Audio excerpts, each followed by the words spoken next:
Hello friends, तो आज हम लोग हिस्ट्री का अगला टॉपिक पढ़ते हैं जो कि आपका हकामानी यानी कि ईरानी साम्राज्य के जो प्रमुख शासक थे वो कौन कौन थे उनके बारे में हम लोग पढ़ेंगे। ठीक है दोस्तों, हकामानी यानी कि ईरानी साम्राज्य के प्रमुख शासक कौन कौन है उनके बारे में जानेंगे। तो पहले जो प्रमुख राजा थे, जो प्रमुख किंग थे, उनका क्या नाम था? साइरस सेकेंड यानी कि साइरस द्वितीय। ठीक है फ्रेंड्स, तो इनके बारे में पढ़ते हैं। देखिए क्या बोला गया है। इनका जो टाइम पीरियड था ये था आपका 558 बीसी से 529 बीसी, यानी कि ईसा मसीह जी के जन्म से 558 साल पहले से लेकर ईसा मसीह जी के जन्म से 529 साल पहले तक किसका टाइम पीरियड था? साइरस सेकंड का। और ये कौन था? ये हकामानी साम्राज्य यानी ईरानी साम्राज्य के प्रमुख शासकों में से एक था। इसको आप लोग याद रखेंगे। देखिए क्या बोला गया है कि साइरस सेकंड ने छठी शताब्दी ईसा पूर्व के मध्य में हकामानी साम्राज्य की स्थापना की। आप लोग हमेशा याद रखेंगे कि जो छठी शताब्दी ईसा पूर्व है, इसका अर्थ होता है सन 600 बीसी से लेकर 501 बीसी तक का जो समय है उसे क्या कहा गया है? छठी शताब्दी ईसा पूर्व कहा जाता है। यानी कि सन 600 बीसी से लेकर 501 बीसी तक का समय ईसा मसीह जी के जन्म से 600 साल पहले से लेकर ईसा मसीह जी के जन्म से 501 साल पहले का जो टाइम पीरियड था पूरा, उसे क्या कहा गया? छठी शताब्दी ईसा पूर्व। और उसी टाइम पीरियड के मध्य में कौन आया था? आपके साइरस सेकेंड। देखो 558 बीसी से 529 बीसी तक उनका काल था। किनका? साइरस सेकेंड का, जो कि हकामानी साम्राज्य के प्रमुख शासकों में से एक थे। फिर से पढ़ रहा हूं। साइरस सेकेंड ने छठी शताब्दी ईसा पूर्व के मध्य में ही हकामानी साम्राज्य यानी कि ईरानी साम्राज्य की स्थापना की। अगर आपको पूछेगा कि ईरानी साम्राज्य की स्थापना किसने की, तो आप क्या बोलोगे? साइरस सेकेंड ने की। अगर आपको पूछेगा कि हकामानी साम्राज्य के संस्थापक कौन है, तो आप क्या बोलोगे? साइरस सेकेंड है। ठीक है फ्रेंड्स, तो पहले इतना नोट कर लीजिए आप लोग। फ्रेंड्स आगे देखिए इसमें क्या बोला गया है। साइरस सेकेंड के बारे में ये बताया गया है कि एक एम्बिशियस किंग था, यानी कि एक महत्वाकांक्षी राजा था। ठीक है। साथ ही में ये बोला गया है जो कि काफी कम समय में ना दोस्तों ये पश्चिमी एशिया का किंग बन गया। यानी एशिया जो है, एशिया का जो पश्चिम वाला इलाका है, वहां का एक पावरफुल राजा बन गया। कौन बन गया? साइरस सेकेंड बन गया, क्योंकि काफी एम्बिशियस किंग था ये। ठीक है। ये ईरानी वंश का संस्थापक था, इसको याद रखेंगे। साथ ही में ये बोला गया है कि साइरस ने सिंध के पश्चिम में भारत के सीमावर्ती क्षेत्रों को जीता था। सिंध आपका कहां पड़ता है दोस्तों? आज के समय में पड़ता है पाकिस्तान में। ठीक है। तो सिंध के पश्चिम वाला जो इलाका यानी कि जो भारत का जो बॉर्डर वाला इलाका है, भारत के जो क्षेत्र है, सीमावर्ती जो क्षेत्र है, जो बॉर्डर्स को टच होते हैं, उनको किसने जीता था? साइरस सेकेंड ने जीत लिया था। ठीक है फ्रेंड्स, ये बात बोली गई है। और प्लीनी के अनुसार साइरस ने कपिशा नगर को तबाह किया।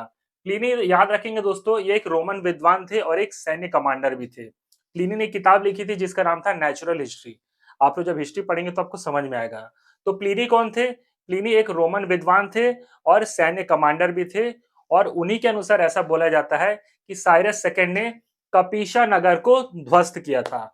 अब ये कपिशा नगर कहाँ पड़ता है? याद रखेंगे दोस्तों आप लोग, कपिशा नगर प्राचीन भारत का एक बहुत ही इंपॉर्टेंट नगर माना जाता है, जो कि आज के समय में आपका अफगानिस्तान में पड़ता है। ठीक है फ्रेंड्स। और इस नगर की खास बात क्या है?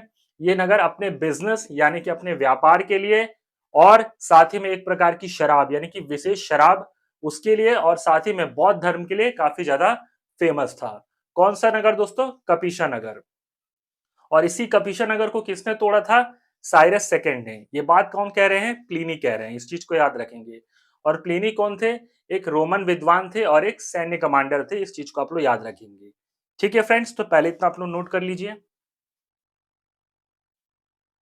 फ्रेंड्स आगे पढ़ते हैं साइरस सेकेंड के बारे में। देखिए इसमें क्या बोला गया है कि साइरस सेकेंड की डेथ यानी कि मृत्यु कैस्पियन क्षेत्र में डरबाइन नामक एक पूर्वी ट्राइब यानी कि एक प्रकार की जनजाति के विरुद्ध लड़ते हुए हो गई। ठीक है फ्रेंड्स। और उनका पुत्र कबिसच सेकेंड, जिसका टाइम पीरियड था 529 से 522 बीसी, यानी कि ईसा मसीह के जन्म से 529 साल पहले से लेकर ईसा मसीह के जन्म से 522 साल पहले तक किसका शासन था? कबिसस सेकंड का। और ये किनका पुत्र था? साइरस सेकंड का। इसको आप याद रखेंगे। उनके साम्राज्य का उत्तराधिकारी हुआ। कौन हुआ? कबिसस सेकंड। और उसके पिता कौन थे? Cyrus second. इसको आप याद रखोगे। और साइरस सेकंड कौन थे? हकामानी साम्राज्य के संस्थापक थे, जो कि एक प्रकार का ईरानी साम्राज्य था। ठीक है फ्रेंड्स। और ये इसमें क्या बोला गया है, ये गृह युद्ध में ही उलझा रहा, मतलब कबीसच सेकंड जो था वो गृह युद्ध में ही उलझा रहा, इसी वजह से हकामानी वंश का भारत में ज्यादा विस्तार नहीं हो पाया। ठीक है फ्रेंड्स, याद रखेंगे आप लोग, साइरस सेकंड की जो डेथ हुई थी वो कैस्पियन क्षेत्र में हुई थी। कैस्पियन क्षेत्र वो इलाका जहां पर कैस्पियन सागर पड़ता है। कैस्पियन क्षेत्र दोस्तों एक्चुअली में यूरोप और एशिया का जो बॉर्डर वाला क्षेत्र है, वो जो पूरा इलाका है वो कैस्पियन क्षेत्र ही कहलाता है। ये जो क्षेत्र है दोस्तों, ये ईरान, तुर्कमेनिस्तान, अजरबैजान और रूस आदि से घिरा हुआ क्षेत्र है। ठीक है, और इसी क्षेत्र में डरबाइन नामक ट्राइब से लड़ते हुए, यानी डरबाइन नामक एक जनजाति के विरुद्ध लड़ते हुए साइरस सेकंड की मृत्यु हो गई। इसको आप लोग याद रखेंगे। और साइरस सेकंड की मृत्यु के बाद उनका उत्तराधिकारी कौन बना? उनका पुत्र कम्बिसस सेकंड, जिसका टाइम पीरियड क्या था? 529 बीसी से लेकर 522 बीसी तक। ये गृह युद्ध में ही उलझा रहा। ठीक है फ्रेंड्स, ये मतलब आप अपने जो एरिया होता है ना, उसी गृह युद्ध में, उसी क्षेत्र में ये उलझा रहा लड़ाई में।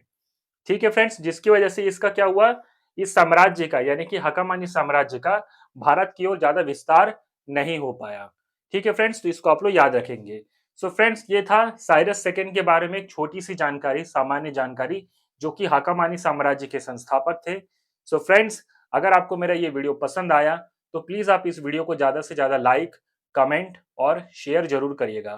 Thank you so much.